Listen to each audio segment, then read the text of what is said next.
Hello friend, तो आज की वीडियो में हम बात करने वाले हैं मेजरमेंट ऑफ सरफेस टेंशन के बारे में। वीडियो को लास्ट तक बने रहिएगा और चैनल पे नए प्लीज चैनल को सब्सक्राइब और लाइक जरूर से कर दीजिएगा। इसके पहले वाले टॉपिक में मैंने बता दिया कि सरफेस टेंशन होता क्या है, तो उस वीडियो को जरूर से देख लीजिएगा क्योंकि मैंने उसमें एक्सपेरिमेंट करके पूरा इसको बताया, तो वहाँ पे देख लीजिए। तो सरफेस टेंशन उसको बोलते हैं जब हमारा कोई टेंशन प्रोवाइड होता है लिक्विड के आउटर सरफेस पे, उसको हम बोलते हैं सरफेस टेंशन बोलते हैं। मैंने पूरा डिटेल में वीडियो बनाया, तो वहाँ पे जाके देख सकते हैं। ठीक है, आगे बात करते हैं मेजरमेंट ऑफ सरफेस टेंशन के बारे में। तो यहाँ पे 3 दिए गए हैं। मैं बात करूँगा इस वीडियो में कैपिलरी राइज मेथड के बारे में, और इसके साथ बात करेंगे ड्रॉप काउंट मेथड के बारे में और ड्रॉप वेट मेथड के बारे में। तो सबसे पहले देख लेते हैं कैपिलरी राइज मेथड के बारे में। तो यहाँ पे देख लीजिए, नाम से पता चल रहा है कैपिलरी जो होती है, कैपिलरी का मतलब होता है एक स्मॉल ग्लास ट्यूब होती है, ठीक है, जिसको कैपिलरी बोलते हैं। राइज का मतलब होता है फ्रेंड उठना, या बोल सकते हो हाइट, ठीक है। तो इसमें कैपिलरी राइज मेथड में यही होता है कि जो हमारा वाटर है, जिसका हमें मान लीजिए कि कोई भी लिक्विड है जिसका हमें सरफेस टेंशन पता लगाना है, क्या करते हैं कि हम एक कैपिलरी लेते हैं, उसको क्या करते हैं उस लिक्विड के अंदर डाल देते हैं, तो हमारा जो लिक्विड है इस कैपिलरीज में अपवर्ड डायरेक्शन में मूव करने लगता है, और इससे क्या करते हैं हम सरफेस टेंशन को मेजर कर लेते हैं। तो यहाँ पे वही लिखा गया कि इन this method capillary tube is used in which liquid rise upward and then surface tension is measured। तो इसमें क्या करते हैं कि एक कैपिलरी ट्यूब हम यूज़ करते हैं। तो इसमें क्या होता है कि जो हमारा लिक्विड रहता है यह अपवर्ड डायरेक्शन में, इस डायरेक्शन में क्या करेगा, कैपिलरी के अपवर्ड डायरेक्शन में मूव करता है, जिससे हम क्या करते हैं सरफेस टेंशन को मेजर कर लेते हैं। आई होप आपको इतना समझ में आ गया होगा। अब बात करते हैं इसके प्रिंसिपल के बारे में। प्रिंसिपल में यही आपको लिख देना है। तो क्या करते हैं, जो कैपिलरी ट्यूब है इसको हम प्लेस कर देते हैं लिक्विड में जिसका हमें सरफेस टेंशन पता लगाना रहता है। तो क्या होता है, इसमें जो हमारा लिक्विड है इस कैपिलरीज में ऐसे ऊपर अपवर्ड डायरेक्शन में राइज होने लगता है, ठीक है। तो हम क्या कर लेते हैं, यहाँ पे हम सरफेस टेंशन को मेजर कर लेते हैं इस तरीके से। तो वही लिखा है when capillary tube is place in a liquid, जब हम किसी कैपिलरीज को क्या करते हैं लिक्विड में प्लेस करते हैं तो it rise up into tube. तो हमारा जो लिक्विड है यह राइज होने लगता है हमारे कैपिलरी ट्यूब में। बाय मेजरिंग दिस राइज, हम क्या करते हैं कितना हमारा लिक्विड क्या हुआ है इसमें हमारे जो कैपिलरी ट्यूब में कितना राइज हुआ, कितना इसमें चढ़ा है, उसको क्या करते हैं उसके बेसिस पे हम सरफेस टेंशन को मेजर कर लेते हैं। तो इसमें फार्मूला जो होता है सरफेस टेंशन का होता है रो आर जी एच अपान 2 कॉस थीटा। अभी इसको फाइंड करेंगे कि कैसे इसका डेरिवेशन हम करेंगे, आगे अभी देखने वाले हैं। तो यहाँ पे जो हमारा रो है, रो मतलब होता है rho is equal to density of liquid, मतलब कि जो लिक्विड यहाँ पे दिया गया है जिसका हमें सरफेस टेंशन पता करना है, इसकी डेंसिटी क्या है, इसका घनत्व तो क्या है। आर इक्वल टू हमारा रेडियस ऑफ कैपिलरी, जो हमारी कैपिलरी ट्यूब है इसका रेडियस कितना है, ठीक है। यहाँ पे दिया जी फॉर हमारा ग्रेविटी, तो यहाँ पे ग्रेविटी की वजह से क्या हो रहा है, यहाँ पे टेंशन लग रहा है, ठीक है। अब बात करते हैं एच, एच इक्वल टू हमारी हाइट ऑफ राइज लिक्विड, हमारा जो लिक्विड है इस कैपिलरी ट्यूब में कितना राइज किया है उसको हम किससे डिनोट करते हैं, एस से डिनोट करते हैं। तो हमारा यहाँ पे कॉस थीटा जो है हमारा मिनिस्कस एंगल है, मतलब कि जो हमारा राइज किया गया है लिक्विड इसमें, तो इसका एंगल कितना बनेगा, यहाँ पे एंगल कितना बनेगा और यहाँ पे एंगल कितना बनेगा, ठीक है। उसी को बोलते हैं मिनिस्कस लिक्विड एंगल बोलते हैं। तो यहाँ पे कॉस थीटा से हमने रिप्रेजेंट किया है। अब बात करते हैं इसके वर्किंग या प्रोसीजर के बारे में। इसके प्रोसीजर और वर्किंग के बारे में आपको यहाँ पे समझा देते हैं शॉर्ट में, आपको समझ में आ जाएगा। तो पहले क्या कर लेते हैं, एक हम ले लेते हैं बीकर, एक हम लेते हैं 100 ml का बीकर ले लेंगे, ठीक है। इस 100 ml बीकर में जिसका हमें सरफेस टेंशन पता लगाना है जिस लिक्विड का, उस लिक्विड को 50 ml ले लेते हैं। ये लिक्विड जो हमारा है, मान लीजिए कि हमारे पास बेंजीन है, बेंजीन को हमने ले लिया यहाँ पे 50 ml ले लिया। अब क्या करेंगे, जो हमारे पास कैपिलरी ट्यूब रहेगी इसमें क्या करेंगे, प्लेस कर देंगे। तो कैपिलरी ट्यूब हमने यहाँ पे कर दिया, प्लेस कर दिया। अब हमारा जो बेंजीन है इसमें क्या करेगा, अपवर्ड डायरेक्शन में ऐसे मूव करना स्टार्ट कर देगा, यहाँ पे ऐसे इस तरीके से बन जाएगा, ठीक है। तो अपवर्ड डायरेक्शन में मूव किया, तो ये मान लीजिए जिसकी इसकी हाइट है, मान लीजिए एच हाइट तक ये मूव किया, ठीक है। और यहाँ पे देख लीजिए इस पॉइंट पे कोई ना कोई एंगल बन रहा है जिसको बोलते हैं मिनिस्कस एंगल। तो यहाँ पे हमने बोल दिया इसको कॉस थीटा बोल दिया, ठीक है। जब इसको क्या करेंगे, हम इसमें प्लेस करेंगे इस बीकर में इस कैपिलरी ट्यूब को, तो राइज करने लगेगा। फिर इससे क्या करेंगे, हम सरफेस टेंशन को क्या करते हैं, मेजर कर लेते हैं। तो वही चीज़ें यहाँ पे लिखी गई हैं। सबसे पहले क्या करते हैं कि take 50 ml of liquid in 100 ml of beaker. सबसे पहले हम 50 ml क्या लेते हैं, जिस लिक्विड का हमें सरफेस टेंशन मेजर करना रहता है उसको हम लेकर 100 ml बीकर में क्या करते हैं, प्लेस कर लेते हैं। फिर इसके बाद take capillary with known diameter, फिर एक कैपिलरी लेते हैं जिसका डायमीटर हमें पता रहता है कि इस कैपिलरीज का कितना डायमीटर है। फिर क्या करते हैं, fix the capillary tube in stand, फिर कैपिलरी ट्यूब को हमने देख लीजिए यहाँ पे एक स्टैंड पे फिक्स कर दिया है। फिर dip it into liquid and measuring meniscus angle by travelling microscopy, फिर क्या करते हैं कि इस कैपिलरी ट्यूब को हम इस लिक्विड में डालते हैं। जैसे ही डालेंगे तो हमारा क्या होगा, यहाँ पे एक मेनिस्कस एंगल बन जाएगा।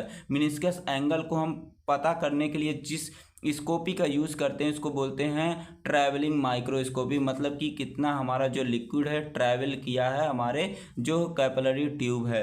फिर क्या करते हैं, when liquid rise in the capillary measure the height of liquid, तो हम यहाँ पे देखते हैं हमारा जो लिक्विड है जिसका हमें सरफेस टेंशन पता करना कितना इस कैपिलरी ट्यूब में चढ़ा है, कितने हाइट तक चढ़ा है, उसको हम एच से डिनोट कर लेते हैं। फिर क्या करते हैं, and at last also determine the density of liquid by pycnometer, फिर क्या करते हैं जो ये हमारा लिक्विड है जिसका हमें सरफेस टेंशन पता लगाना रहता है इसको पिक्नोमीटर से हम इसकी डेंसिटी को पता लगा लेते हैं। इसके बाद हम क्या करते हैं कि इसके बाद हम इससे सरफेस टेंशन को इस तरीके से इसका मेज़र कर लेते हैं। आई होप आपको समझ में आ गया होगा। फिर से आपको बता देते हैं, पहले हम क्या लेते हैं कि एक 100 ml का बीकर लेते हैं। इस 100 ml के बीकर में हम 50 ml जो सैंपल जिसका हमें सरफेस टेंशन पता करना रहता है उसको ले लेते हैं। फिर हमारी जो कैपिलरी ट्यूब होती है इसको इसमें हम डिप कर देते हैं, ऐसे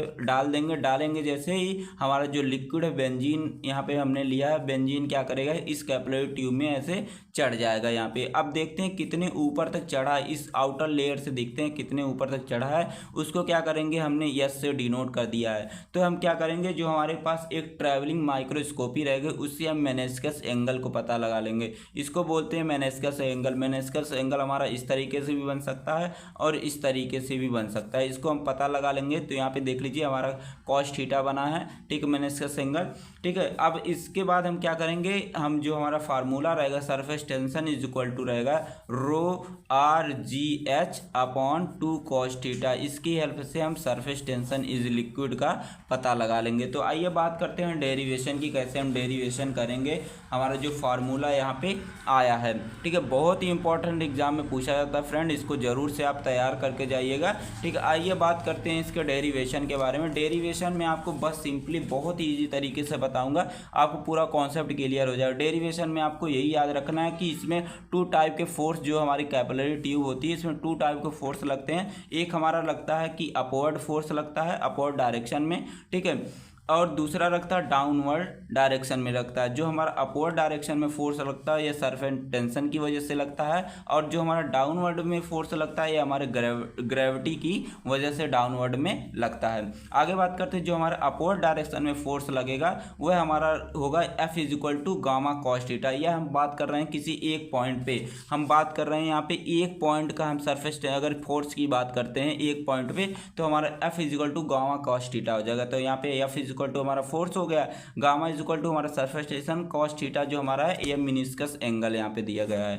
ठीक है। आगे बात करते हैं, सो अगर हम टोटल बात करते हैं पूरे सर्कमफेरेंस इसको बोलते हैं, पूरे हम इस पूरे कैपिलरी ट्यूब के सर्कमफेरेंस की अगर बात करते हैं तो इसको हम बोलते हैं कि F is equal to 2 pi R gamma cos theta. आपको पता है कि जो हमारा किसी भी हमारे ये जो बना है कैपिलरी ट्यूब इसके सर्कमफेरेंस की बात करते हैं, इसका सर्कमफेरेंस अगर हम निकालते हैं 2 पाई आर होता है, ठीक है, इसका सर्कमफेरेंस 2 पाई आर होता है। तो वही लिखा गया है कि F is equal to 2 pi R gamma cos theta. तो अगर हम पूरे सर्कमफेरेंस की बात करते हैं तो इसको हम इक्वेशन नंबर फर्स्ट मान लेते हैं। अभी आपको इजी तरीके से बताएंगे, वीडियो को लास्ट तक बने रहिए। यहाँ पे हमारा वेयर अगर कॉस थीटा की बात करते हैं तो यहाँ पे हमारा कॉन्टैक्ट एंगल है, ठीक है, कॉन्टैक्ट एंगल मतलब जो हमारा यहाँ पे एंगल ए बना है, ठीक है, ये इसको हमने कॉस थीटा से डिनोट किया है। और जो हमारा गामा है ये हमारा सरफेस टेंशन है, 2 पाई आर है जो हमारा सर्कमफेरेंस है कैपिलरी ट्यूब का। आई होप आपको इतना समझ में आ गया होगा। अब बात करते हैं डाउनवर्ड फोर्स के बारे में।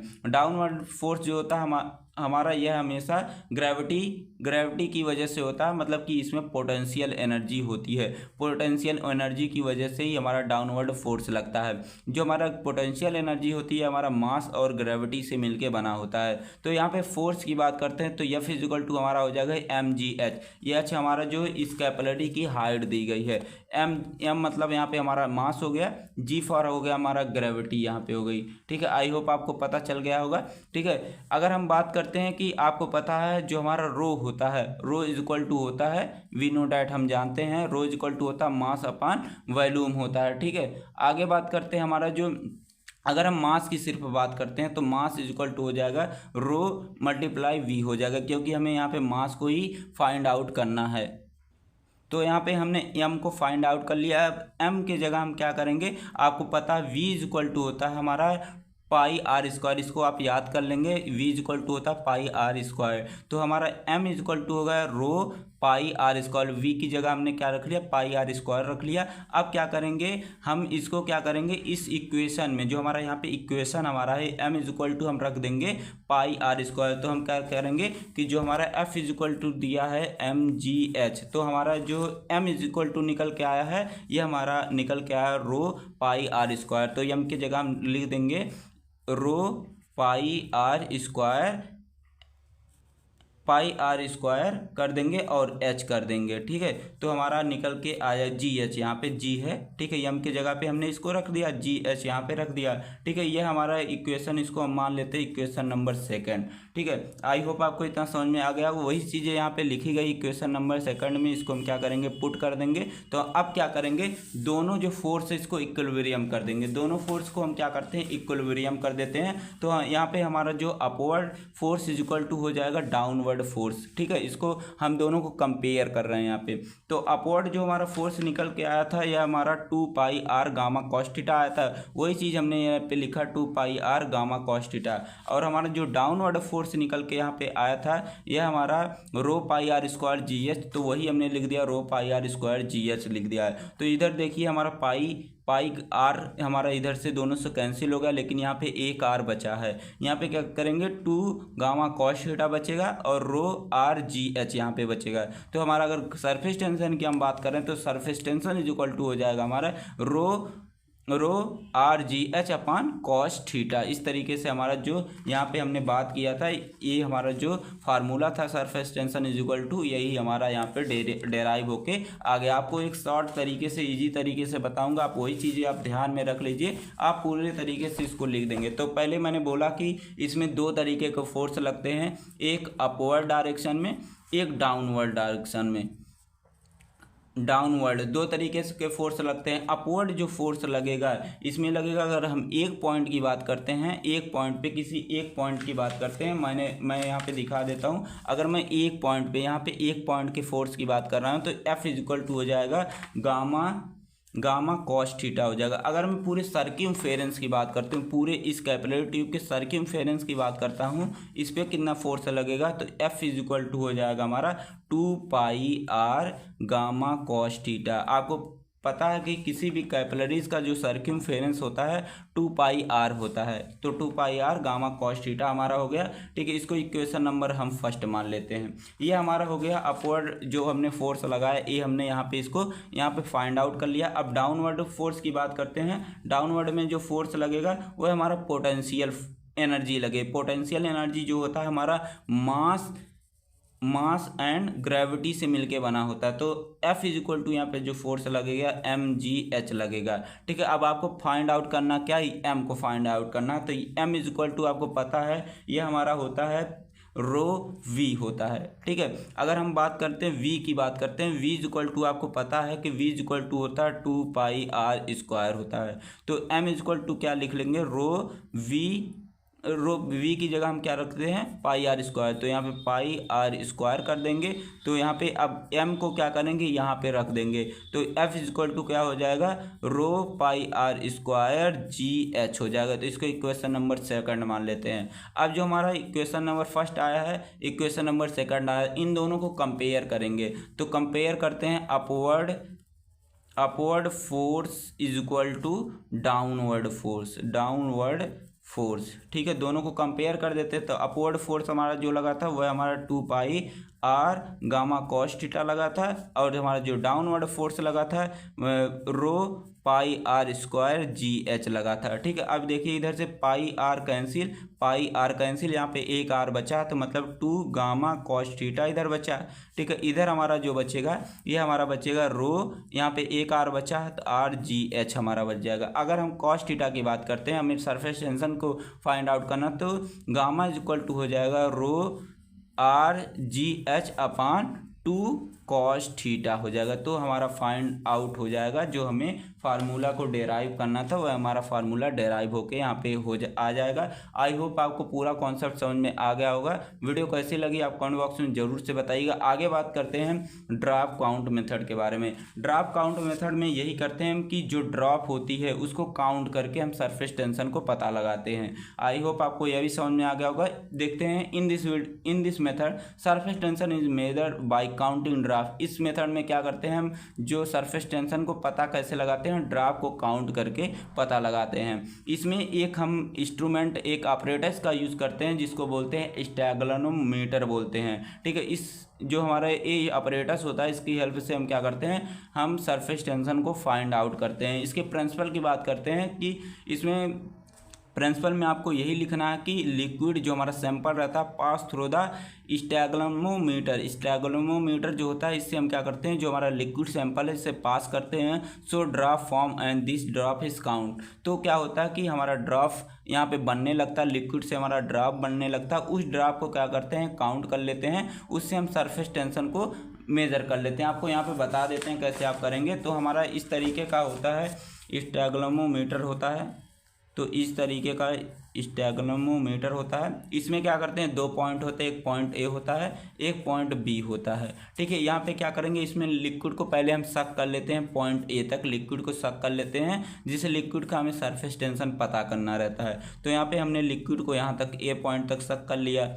ठीक है, अब क्या करते हैं, इसके बाद हम यहाँ पे ऐसे अंगुली रख लेते हैं। ठीक है, जानू गिर ना पाए। ठीक है, इसको क्या करते हैं, जैसे अंगुली हटाएंगे तो यहाँ पे ड्रॉप ऐसे बनना स्टार्ट हो जाएगा।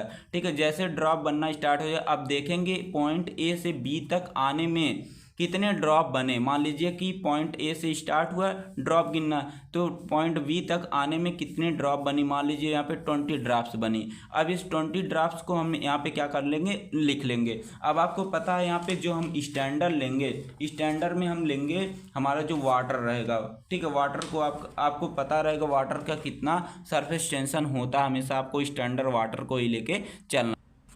तो यहाँ पे देख लीजिए वही प्रिंसिपल में लिखा है, same as simple water standard. Water जो लेते हैं हम स्टैंडर्ड, इसको मानते हैं pass through the stalagmometer and drop count and compare. क्या करते हैं कि पहले हम जो सैंपल लिए रहते हैं, जिस लिक्विड का हमें पता लगाना रहता है सरफेस टेंशन, पहले उसको हम स्टैग्नोमीटर से पास करते हैं और ड्रॉप को काउंट करते हैं, पॉइंट ए से पॉइंट बी तक के कितने ड्रॉप इसमें बने। ठीक है, और हमें जो वाटर रहता है जिसको हम स्टैंडर्ड मानते हैं, इसका हमें पहले से पता रहेगा। मान लीजिए कि वाटर का जो 50 ड्रॉप्स इसमें बनेगी, जो हमारा लिक्विड रहेगा ये जिसका हमें सरफेस टेंशन पता रहेगी, इसकी मान लीजिए 20 बनेगी। तो इन दोनों को क्या करेंगे, कंपेयर करेंगे। कंपेयर कैसे करेंगे, इस फार्मूले में रख के जो हमारा सरफेस टेंशन क्या करेंगे, मान लीजिए सरफेस टेंशन इसका निकल के आया, वाटर का आया था 50 निकल के आया था, और इसका निकल के आया था हमारा गामा 2 इक्वल टू आया था हमारा, मान लीजिए गामा 2 हमें फाइंड आउट करना, गामा 1 आपको पता है कि 50 होता है वाटर का स्टैंडर्ड, इसको हमने माना है। तो गामा 2 हमें फाइंड आउट करना है, तो हम क्या करेंगे, रो जिस डेंसिटीज को हम डिनोट करते हैं n1, मतलब नंबर ऑफ बूंद, कितनी बूंद बनी है। ठीक है, उसको क्या करेंगे, n1 की जगह रख लेंगे। मान लीजिए वाटर का डेंसिटी जितनी रहेगी यहाँ पे लिख लेंगे, और जो वाटर है स्टैंडर्ड जिसको हमने माना है, मान लीजिए कि 50 बूंद बनी है तो 50 बूंद यहाँ पे लिख लेंगे। ठीक है, तो गामा 2 के हमें फाइंड आउट करना, तो क्या करेंगे, इसकी डेंसिटी जो रहेगी, मान लीजिए यहाँ पे हमने लिया इसको बेंजीन लिया है, बेंजीन का हमें पता करना, बेंजीन की जो डेंसिटी यहाँ पे लिख लेंगे, इसकी नंबर ऑफ बूंद जितनी बनी है इसको यहाँ पे कर लेंगे तो हम गामा 1 और गामा 2 फाइंड आउट कर सकते हैं इस फार्मूले पे रख के। ठीक है, तो यहाँ पे मैंने लिख दिया गामा 1 इज इक्वल टू क्या होता है surface tension of test liquid जिसको बोलते हैं सैंपल हम, और gamma 2 is equal to surface tension of standard liquid water हम इसमें लेते हैं, और rho 1 is equal to density of sample, rho 2 is equal to density of water, n1 is equal to number of drops of test liquid, और n2 is equal to number of drop of water. और यहाँ पे आपको याद रखना है कि the lower of gamma the smaller the size of drop form. ठीक है, ये पॉइंट आपको यहाँ पे याद रखनी है। आगे बात करते हैं इसके अगले पॉइंट की बात करते हैं इसमें ऑपरेटर्स के बारे में। ऑपरेटर्स इसके कॉन्ट्रैक्शन की अगर हम बात करते हैं तो इसमें हमारा क्या होता है कि एक ट्यूब लगी होती है। ठीक है, ये ऊपर वाले पार्ट को हम ट्यूब बोलते हैं, ये जो फूला फूला दिख रहा है इसको हम बल्ब बोलते हैं, नीचे भी एक हमारी ट्यूब लगी होती है। इस तरीके से इसका कॉन्ट्रैक्शन होता है। इसमें लिखा मैंने जो stalagmometer operators use for the counting drop, तो इसमें हम स्टैग्नोमीटर ऑपरेटर्स यूज करते हैं ड्रॉप को काउंट करने के लिए। ये क्या होता है कि एक ग्लास ट्यूब होती है, इसमें एक बल्ब होता है, मिडिल में बल्ब लगा रहता है और ऊपर ऊपर हमारी ट्यूब लगी होती है। यही आपको कॉन्ट्रैक्शन में लिख देना है। अगर इसके प्रोसीजर की बात करते हैं तो सबसे पहले क्या करेंगे, जो हमारा स्टैग्नोमीटर रहेगा इसको हम क्या करेंगे क्लीन करके और ड्राई कर लेंगे। फिर इसको क्या करेंगे वेंट्रिकल के फॉर्म में इसको क्या करेंगे स्टैंड में फिक्स कर लेंगे। फिर इसके बात करेंगे इसमें हम जो लिक्विड हमें जिसका हमें सरफेस टेंशन पता करना है उसको हम क्या करेंगे पॉइंट ए तक के सक कर लेंगे। सक करने के बाद क्या करेंगे इसको छोड़ देंगे। यहाँ पे पहले तो अंगूठा ऐसे रखे रहेंगे, फिर इसको छोड़ देंगे, फिर हमारा लिक्विड से ड्रॉप बनना स्टार्ट हो जाएगा। ऐसे ड्रॉप बनना स्टार्ट हो जाएगा धीरे धीरे। फिर इस ड्रॉप को क्या करेंगे ए पॉइंट से लेके बी पॉइंट तक के जितने ड्रॉप बने हैं तो उसको ड्रॉप को हम क्या करेंगे काउंट कर लेंगे। काउंट करने के बाद क्या करेंगे हम जो हमारा स्टैंडर्ड लिक्विड रहेगा उससे स्टैंडर्ड लिक्विड में वाटर उससे हम क्या करेंगे कंपेयर करेंगे इस फार्मूले में रख कर, तो हमारा सरफेस टेंशन हमारा पता चल जाएगा। ठीक है, आई होप आपको पता चल गया होगा। आगे बात करते हैं ड्रॉप वेट मेथड के बारे में। जो हमारा ड्रॉप काउंट मेथड है उसमें हम ड्रॉप को काउंट करते थे, और ड्रॉप वेट मेथड में यही हमें करना है कि कितनी बूंदें बनी है इस बीकर में आई है उसका हम वेट कर लेंगे। जितनी बूंदें आ रहेंगी उसका हम वेट कर लेंगे, तो उसके हिसाब से हम क्या करेंगे सरफेस टेंशन को मेजर कर लेंगे। तो इसमें यही लिखा है in this method surface tension is measure by weighing the drop of liquid. इसमें हम क्या करते हैं जो हमारी लिक्विड ड्रॉप बनी है उसको हम क्या करेंगे वेट कर लेंगे और इससे हम सरफेस टेंशन को फाइंड आउट कर लेंगे। इसके प्रिंसिपल की बात करते हैं, इसमें भी हम स्टैग्नोमीटर का यूज़ करते हैं। ठीक है, इसमें क्या करते हैं लिक्विड जो रहती है पॉइंट ए तक का शक कर लेते हैं। आप क्या करेंगे 20 बूंद यहाँ पे छोड़ देते हैं कि 20 बूंद यहाँ पे आके इस बीकर में आए। 20 बूंद का हम क्या करेंगे वेट कर लेंगे। इससे हम क्या करते हैं सरफेस टेंशन को हम मेज़र कर सकते हैं कि हम जो हमारा स्टैंडर्ड रहेगा उससे कंपेयर करके। तो वही चीज़ें लिखी गई है in this method stalagmometer is used and form by passing liquid through the stalagmometer and drop is weight. ठीक है, पहले क्या करते हैं जो हमारा स्टैग्नोमीटर रहता है उसमें हम क्या करते हैं लिक्विड को सक कर लेते हैं, फिर क्या करते हैं ड्रॉप बनना स्टार्ट हो जाती है। जितनी ड्रॉप्स बनी है उसको हमने वेट कर लेते हैं। इससे हम क्या करते हैं फिर इसका हम वेट करने के बाद क्या करेंगे उसका हम सरफेस टेंशन को मेजर कर लेंगे। ठीक है, फिर लिखा the weight of drops compared with the weight of the water drop. फिर क्या करेंगे जो हमारा लिक्विड है जिसका हमें सरफेस टेंशन पता करना रहेगा उसकी ड्रॉप का वेट कर लेंगे। फिर हमारा जो स्टैंडर्ड लिक्विड रहेगा जिसका हमें पता रहेगा कि इसका सरफेस टेंशन इतना रहेगा तो उसका हम क्या करेंगे इन दोनों का कंपेयर कर देंगे इस फार्मूले में रख के। तो ये हमारा गामा 1 गामा 2 अपान गामा 2 equal to m1 upon m2। ठीक है, यहाँ पे m1 जो रहेगा ये हमारा दिया गया मास, मतलब इस लिक्विड का वेट कितना है। ठीक है, अभी आपको आगे पता चल जाएगा। यहाँ पे आपको दिखा देते हैं। तो यहाँ पे m1 इज इक्वल टू दिया हमारा mass of 1 drop of test liquid, m2 is equal to दिया है mass of 1 drop of water, gamma 1 is equal to दिया है surface tension of sample, gamma 2 is equal to दिया हमारा surface tension of water यहाँ पे। ठीक है, इस फार्मूले में रख के हम सरफेस टेंशन को मेजर करते हैं। अब बात करते हैं इसके ऑपरेटर्स जिसके कंस्ट्रक्शन के बारे में। तो आपको वही सेम लिख देना ड्रॉप काउंट मेथड वाला, इसमें ऑपरेटर्स वही यूज किया गया तो वही लिख देना आपको। अब बात करते हैं इसके प्रोसीजर के बारे में। प्रोसीजर भी सेम है ठीक है, बस थोड़ा समझना है। तो सबसे पहले क्या लेते हैं, जो हमारा स्टेगोमीटर रहता है उसको हम पहले क्लीन करते हैं और उसको ड्राई कर देते हैं। फिर उसको हम स्टैंड जो हमारा रहता है उसको वेंट्रिकल फॉर्म में स्टैंड में फिक्स कर देते हैं। फिर इसके बाद क्या करते हैं कि पॉइंट ए तक जो हमारा मार्क रहेगा, पॉइंट ए तक लिक्विड को हम क्या करते हैं इसमें सक कर लेते हैं पॉइंट ए तक। फिर क्या करते हैं, इसके बाद हम ऐसे छोड़ देंगे तो इसमें ड्रॉप बनना स्टार्ट हो जाएंगी। ड्रॉप क्या करेंगी, इस बीकर में इकट्ठा होंगी। तो इसमें देखेंगे 20 बूंद ही इस बीकर में आए। जैसे इस बीकर में 20 बूंद आएगी उसको हम क्या करेंगे, तुरंत इसका हम वेट कर लेंगे। वेट कर लेंगे, वेट करने के बाद अब हम क्या करेंगे, कैलकुलेट करेंगे कि जो हमारी कैलकुलेट सरफेस टेंशन करेंगे इस फार्मूले में रख के, कि मतलब कि हमारा जो लिक्विड है, जो हमने सरफेस टेंशन जिसका पता करने के लिए हम लिए थे, उसकी जो 20 बूंद आई है इसका वेट कितना है। ठीक है, और स्टैंडर्ड रहेगा, जो स्टैंडर्ड लिक्विड वाटर रहेगा इसका हमें मान लीजिए कि इसकी 20 बूंद का वेट मान लीजिए कि 10 ग्राम है। ठीक है, 10 ग्राम है, और इसके 20 बूंद का वेट जो है यह मान लीजिए कि 15 ग्राम है। इन दोनों को इस फार्मूले में रख के γ1 अपान γ2 equal to m1 upon m2 इस फार्मूले में रख के हम सरफेस टेंशन को फाइंड आउट कर लेंगे। तो इस वीडियो में इतना था। वीडियो कैसी लगी कमेंट बॉक्स में ज़रूर से बताइएगा। अब मिलते हैं नेक्स्ट वीडियो में, तब तक के लिए टेक केयर, बाय बाय।